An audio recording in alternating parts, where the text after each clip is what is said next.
تفتكري هل الحب بيتنسي بحب؟ في ناس بتقول وفي ناس بتقول لا. انا هقولك.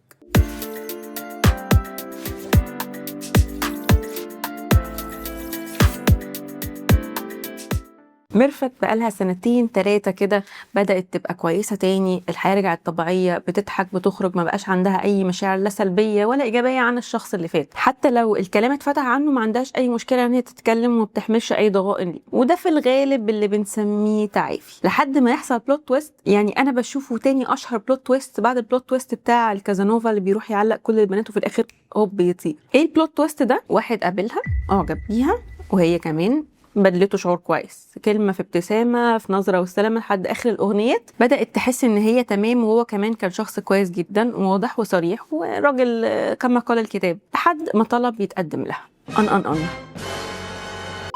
فطبيعي في موقف زي ده كل اللي حواليه هيقولوا بس هو ده العوض، الراجل المحترم جه، انت لازم توافقي، احنا محتاجين نلبس فساتين ضروري، لازم نعمل فرح ضروري عشان احنا محتاجين نفرح، تمام. ولو حد قفشها متردده او حاسه ان هي بتشاور نفسها كده، هيقول لها لا ما تعمليش كده خالص، لان لا يفل الحديد الا الحديد. لو انت لسه عندك مشاعر او عندك اي مشكله تجاه العلاقه اللي فاتت، فما فيش حاجه هتنسيكي الحب اللي فات غير الحب الجديد. وهي نفسها كانت شايفه ان ده حاجه كويسه جدا وحاجه زينه جدا، وده التطور الطبيعي للحاجه الساقعه، الراجل كويس وهي تعافت وما فيش اي مشكله، وطلب كمان يتقدم لها، لحد ما بداوا فعلا ياخدوا خطوات فعليه. وهنا بدات المشكله. ليه؟ بدات تحس ان هي شويه خايفه، شويه شاكه في قرارها، شويه لما يقول لها كلمه حلوه او يعبر لها عن مشاعره هي مش حاساه. بدات كمان يحصل في دماغها شويه مقارنات، مش لازم خالص تبقى مقارنات بالشخص السابق، ولكنها مقارنات بالسيتويشن ده والسيتويشن اللي كان قبل كده. ده غير كمان فكره ان هي بدات تحس ان هي بتعامله بذنب الشخص اللي قبله، رغم ان هي ما بقاش عندها اي مشاعر للشخص اللي قبله، ولكن في حاجه غلط هي مش قادره تفهمها. اصوات كتير عماله بتتقال في دماغها وبتتردد كتير، ان هو انا بعمل صح ولا بعمل غلط، هو انا جاهزه للخطوه دي ولا لا، طيب انا ايه اللي مضايقني، هل انا لسه عندي مشاعر للشخص القديم، لا،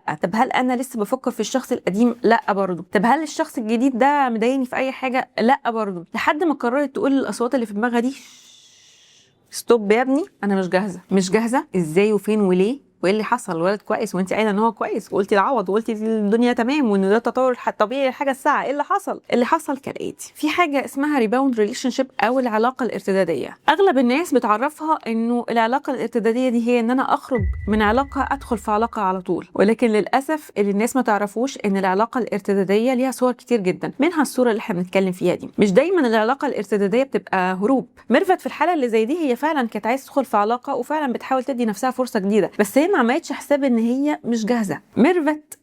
ميرفت لما هنا وقفت مع نفسها قالت جمله مهمه جدا: انا مش مشكلتي ان انا لسه بحبه، انا مشكلتي ان انا لسه مش جاهزه احب حد تاني. وهو ده لب الموضوع، ان التعافي مش شرط خالص يكون ان احنا خدنا وقت وانه احنا بقينا اوكي مع اللي فات وانه احنا بقينا بنفتكر الشخص اللي فات كانه حاجه عاديه جدا احنا مرينا بيها.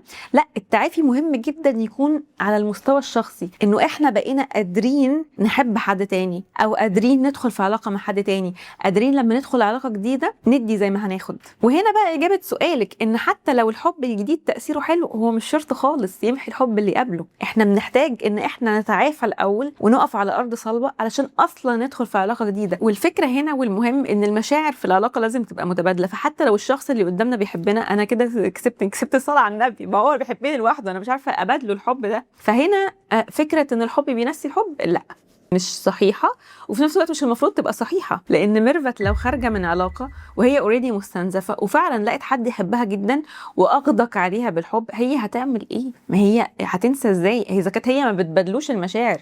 وزي ما قلنا الموضوع ده لازم يبقى تبادلي جدا، ما ينفعش حد يبقى جيفر بس ولا حد يبقى تيكر بس، العلاقة تبادلية. فخلاصة القصة دي كلها إن هنا إحنا مش هنقول إن ميرفت لسه بتحب علاء القديم ومحتاجة علاء جديد عشان تنسى بيه، ولكن هنقول إن ميرفت محتاجة تتعافى لوحدها الأول عشان أصلا تقدر تتعرف على علاء جديد وتبدأ تبادله المشاعر وتبدأ تبقى حاسة إن هي قادرة تديله كخطيبة بقى أو كزوجة أو أيا كان. ولكن فكرة إن هي تبقى مستنية حب جديد عشان ينسيها الحب القديم، طب ما هي اوريدي نسيته. طب وحتى لو ما نسيتوش، طب هل فعلا الحب الجديد ده هينسيها؟ اكشلي مش هينسيها، لأنه الفكرة أصلا في حد ذاتها مش صح، وهي فيها بعض من التوكسيسيتي شوية احنا مش حابين خالص ناخدها. لأن زي ما قلنا قبل كده إن الإنسان عشان يخوض علاقة لازم أساسا يكون تعافى تماما من العلاقه اللي فاتت وبقى قادر ان هو يدخل في علاقه جديده بعد ما بقى واقف على الارض صلب. والسؤال هنا بقى، تفتكري انك تعافيتي فعلا من العلاقه السابقه ولا فاكره انك تعافيتي؟ ولو عايزين تعرفوا اكتر عن العلاقات تنسوش تعملوا فولو، وافتكروا ان انا هنا عشان بنوركم بس.